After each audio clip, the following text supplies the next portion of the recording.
রাখছি।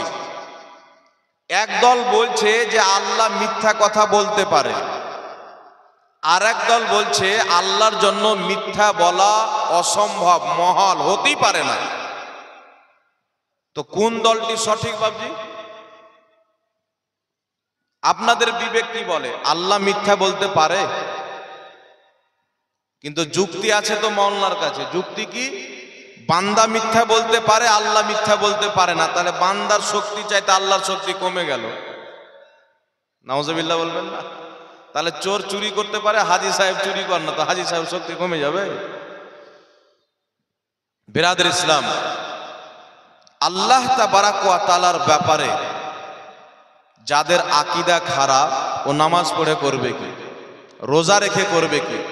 যারা রসুলের সম্মান জানে না, আপনি যদি রসুলের মোহাব্বতে দাঁড়িয়ে নবী পাককে সালাম দেন, বলবে বিদাত হয়ে গেল, নাজায়েজ হয়ে গেল।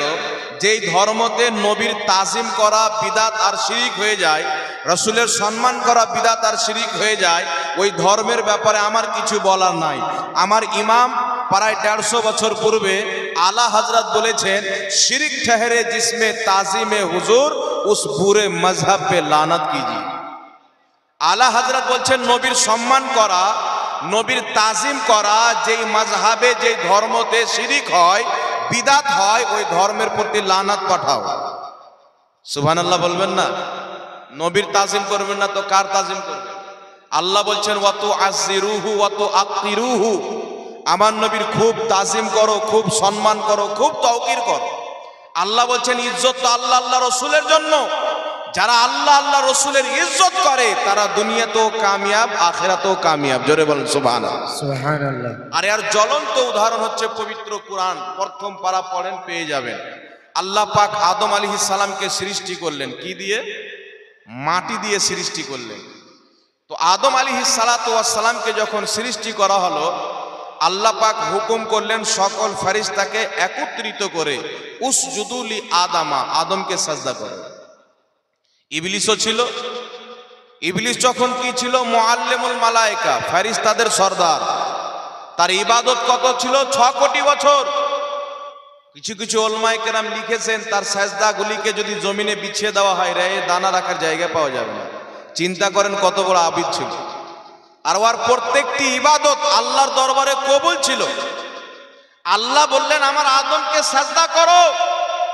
তো ইবলিস বলেছিল, আল্লাহ আমি তোমাকে মানি, তোমার সামনে মাথা ঝুঁকাই, তোমার সামনে মাথা টেকি, যতদিন তুমি আমাকে হায়াত দিবে তোমার জন্য, তোমার ইবাদতে জীবন কাটিয়ে দিব, কিন্তু আমি আদমের সামনে মাথা নত করব না, আদমের সামনে মাথা নত করব না।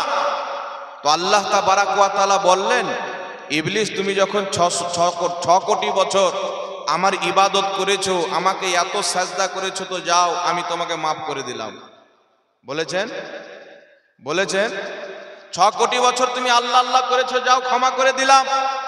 6 কোটি বছর তুমি যাও আমাকে সাজদা করেছো, মাফ করে দিলাম। তোমাকে জান্নাতের আমি সর্দার বানিয়ে দিয়েছিলাম, জান্নাতের চাবি দিয়ে দিয়েছিলাম, যখন চাচ্ছিলে যাচ্ছিলে, যখন চাচ্ছিলে বের হয়ে চলে আসছিলে, পাওয়ার দিয়ে দিয়েছিলাম। যাও তোমাকে ফজিলতের ক্ষেত্রে ক্ষমা করে দিলাম।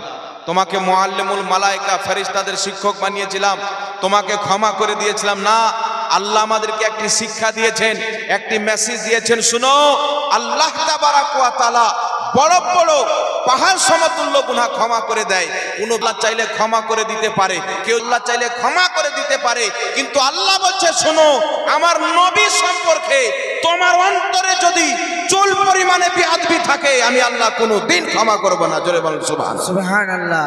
তুমি যত বড় ইবাদত গুজার হয়ে যাও, তোমার লম্বা দাড়ি হোক, 5 ওয়াক্তের নামাজ হোক, সুদ থেকে তুমি মুক্ত থাকো, কিন্তু আমার রসুলের ব্যাপারে যদি তোমার ধারণা চুল পরিমাণে খারাপ হয়ে যায়, আমার আল্লাহর দরবারে কোনো রিহাই নাই। জোরে বলেন না সুবহানাল্লাহ। সুবহানাল্লাহ। কোনো মাপ আছে কি? কোনো মাপ নাই। তাই ইবলিস আজকে পর্যন্ত ক্ষমা পায়নি, আজকে পর্যন্ত ক্ষমা পায়নি। আল্লাহ তাবারাক ওয়া তাআলা মেসেজ দিয়েছেন, বিশ্ববাসী আমার নবীর হাদিস বুখারী পড়ো, 100 আল্লাহ ক্ষমা করে দিয়েছি। বড় বড় পাপীকে আমি আল্লাহ মাফ করে দিয়েছি। তোমরা যখন হাদিস পড়বে দেখবে সারা জীবন পাপ করেছে, কিন্তু আল্লাহর দরবারে যখন দুই হাত তুলে তওবা করেছে আল্লাহ তার পাহাড় সমতুল্য গুনাহ ক্ষমা করে দিয়েছে।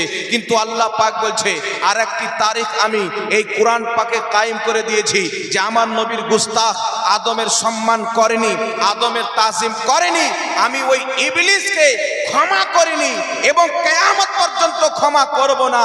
আমি শিক্ষা দিয়ে দিয়েছি দুনিয়াতে যত বড় গুনাহগার হোক আমি আল্লাহ চাইলে ক্ষমা করে দিই, কিন্তু আমার নবীর বেয়াদবকে আমি কোনোদিন ক্ষমা করি না। বলেন সুবহানাল্লাহ। তাহলে কি বুঝতে পারা গেল? রাসূলুল্লাহর গুস্তাখির যে কোনো নবীর বেয়াদবি যদি করা হয়, তিনাদেরকে অসম্মান করা হয়, তিনাদের ব্যাপারে আকীদাকে খারাপ করে নেওয়া হয়, এর ক্ষমা কিন্তু দুনিয়াতে নাই। জোরে বলেন না সুবহানাল্লাহ। আল্লাহ তাকে হেদায়েতই দান করেন। তো বিরাদর ইসলাম, আজকে আপনাদের সম্মুখে আমি বুঝাইতে চাই যে 72টি ফিরকা যে জাহান্নামী হবে না, নামাজের কথা সবাই বলবে। এখন কিছু লোক বেরিয়েছে যারা 40 দিন 4 মাস করে চিল্লাতে যায় মানুষকে নামাজ শিখায় বলে, আর আমাদেরকে তানা দেতে সুন্নিরা নামাজ কি শিখায়। তারা বলছেন নবীর পরে সবচাইতে বড় হযরতে আলী। আপনি যে কোনো ফিরকার তারিখ পড়েন, আকীদাতে গাড়বাড়ি আছে কিন্তু নামাজে কোনো গাড়বাড়ি নাই। কিন্তু আহলে সুন্নাত ওয়াল জামাত যারা নামাজের কথাও বলে আর যাদের আকীদাতেও কোনো রকমের কোনো ত্রুটি নাই। জোরে বলেন সুবহানাল্লাহ। একটি জামাত আহলে সুন্নাত ওয়াল জামাত। আপনি একজন সুন্নি মানুষ দেখান যে জীবনে নবী পাক সাল্লাল্লাহু আলাইহি ওয়াসাল্লামের ব্যাপারে চায়ের দোকানে বা জালসাতে বা কোনো জায়গাতে আল্লাহ বা আল্লাহ রসুলের শানে কোনো কটূক্তি মেরে কথা বলেছে, কিয়ামত পর্যন্ত কোনো ব্যক্তি দেখাতে পারবে না। কারণ মুসলমান আমরা, আর ভাই গুনাহগার হতে পারি, শিয়েকার হতে পারি, বাদকার হতে পারি, কিন্তু আল্লাহ আল্লাহ রসুলের গাদ্দার নাই। জোরে বলেন সুবহানাল্লাহ। এইবার চলে আসেন বিরাদর ইসলাম, নবীর আদব কত গুরুত্ব আমি আপনাদেরকে বুঝাইতে চাই। পবিত্র কুরআন পাকের মধ্যে আছে সাহাবায়ে কেরাম নবীর মাজমাতে বসে আছেন। একজন সাহাবী হযরতে সাবিত, তিনি কানে কম শুনতেন, তিনার আওয়াজ নবীর আওয়াজ চাইতে বেশি উঁচু হয়ে গেল, জোরে হয়ে গেল। যে কানে কম শুনে বেশি জোরে বলে, আল্লাহ পাক আয়াত নাজিল করলেন, ইয়া আইয়ুহাল্লাযীনা আমানু লা তারফাউ আসওয়াতাকুম ফাওকা সাওতিন নবী ওয়ালা তাজহারু লাহু বিল কওলি কাজহরি বা'দিকুম লিবা'দিন আন তাহবাতা আমালুকুম ওয়া আনতুম লা তাশউরুন। আল্লাহ বলছেন ঈমানদার খবরদার, তোমাদের আওয়াজ যেন আমার নবীর আওয়াজ চাইতে উঁচু না হয়। তোমাদের আওয়াজ যদি আমার নবীর আওয়াজ চাইতে উঁচু হয়ে যায় তোমাদের জীবনের সমস্ত আমল ধ্বংস হয়ে যাবে, তোমরা বুঝতেই পারবে না। জোরে বলেন সুবহানাল্লাহ। কাকে আল্লাহ বলছেন? সাহাবীকে, যিনি নবীর পিছে নামাজ পড়ছেন, রাসূলুল্লাহকে দেখে ঈমান এনেছে। আর রাসূলুল্লাহকে দেখলে সাহাবী, নামাজ পড়ে সাহাবী হয় না, রোজা রেখে সাহাবী হয় না। নামাজ পড়ে যদি সাহাবী হতো, যারা জীবনে এক ওয়াক্তের নামাজ কাজা করেনি তারা সাহাবী হয়ে যেত। কিন্তু না নামাজে সাহাবী বানায়, না রোজাতে সাহাবী বানায়, না হজে হাজ সাহাবী বানায়। সাহাবী বানায় মুস্তাফার দিদারে বানায়। জোরে বলেন সুবহানাল্লাহ। নবীর চেহারা দেখাতে সাহাবী হয়। তো সাহাবায়ে কেরামকে আল্লাহ আদব শিখাচ্ছেন, তোমাদের আওয়াজ যেন আমার নবীর আওয়াজ চাইতে উঁচু না হয়। বলেন আল্লাহ কারণ তো আছে, কানে কম শুনে। আল্লাহ বলছেন আমার নবীর দরবারে কারণ চলবে না। জোরে বলেন সুবহানাল্লাহ। তুমি কানে কম শুনো, তোমার আওয়াজ বেশি, তুমি যখন জানো তোমার আওয়াজ বেশি তো আমার নবীর দরবারে মুখ খুলিও না, চুপচাপ বসে থাকো। সুবহানাল্লাহ বলেন না সুবহানাল্লাহ। নবী পাক আদব দিলেন, আল্লাহ পাক নবীর আদব শিখালেন। আরেক জায়গায় কোরআন পাকে একটি কওম আসলো, আসার পরে আমাদের নবীর বাড়ির বাইরে থেকে ডাক দিচ্ছেন, হে মুহাম্মদ, ইয়া রাসূলুল্লাহ, বাড়ির বাইরে আসেন। নবী পাককে ডাক দিচ্ছেন। তো আল্লাহ তাবারাক ওয়া তাআলা সঙ্গে সঙ্গে আয়াত নাজিল করলেন, ইন্নাল্লাযীনা ইউনাদুনাকা মিন ওয়ারাইল হুজুরাত ওয়া আকসারুহুম লা ইয়াকিলুন। আল্লাহ পাক বলছেন, মেহবুব, যারা তোমাকে বাড়ির বাইরে থেকে ডাক দিচ্ছে এদের মধ্যে অধিকাংশ লোক নলেজ রাখে না। কেন? বলছে মেহবুব, আমি তোমাকে এত শানওয়ালা বানিয়েছি যে তোমাকে বাড়ির বাইরে থেকে ডাকাও যাবে না। যার পরিজন আছে তোমার বাড়ির বাইরে দাঁড়িয়ে থাকবে যতক্ষণ পর্যন্ত না তুমি তোমার বাড়ি থেকে নিজ ইচ্ছায় বের হবে, ততক্ষণ পর্যন্ত তোমার দরওয়াজাতে তারা দাঁড়িয়ে থাকবে। জোরে বলেন সুবহানাল্লাহ। আল্লাহ আদব শিখাচ্ছেন কাকে? সাহাবীকে। তাহলে আমাদেরকে কত আদব করতে হবে। আর একটি আয়াত শুনেলেন, আল্লাহ পাক কুরআন পাকের মধ্যে বলছেন, ইন্নাল্লাযীনা ইউযুনাল্লাহা ওয়া রাসূলাহু। আল্লাহ বলছেন যারা আল্লাহ আল্লাহ রসুলকে কষ্ট দেয়, লানাহুমুদ দুনিয়া ওয়াল আখিরা, দুনিয়া এবং আখিরাতে তাদের প্রতি লানাত। এখন আমি আপনাকে জিজ্ঞাসা করি, আপনারা বলেন তো, আমরা সবাই মিলে যদি চাই, নাউজুবিল্লাহি মিন জালিক, সমস্ত মাখলুক মিলে যদি চাই যে আল্লাহ, কেউ পারবে?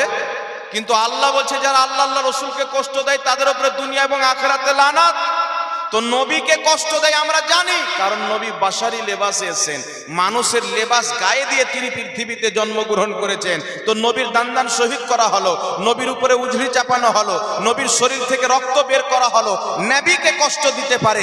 আমরা তো হাদিসে পাই, কিন্তু আল্লাহকে কষ্ট দিতে পারে এটা তো সম্ভবই না।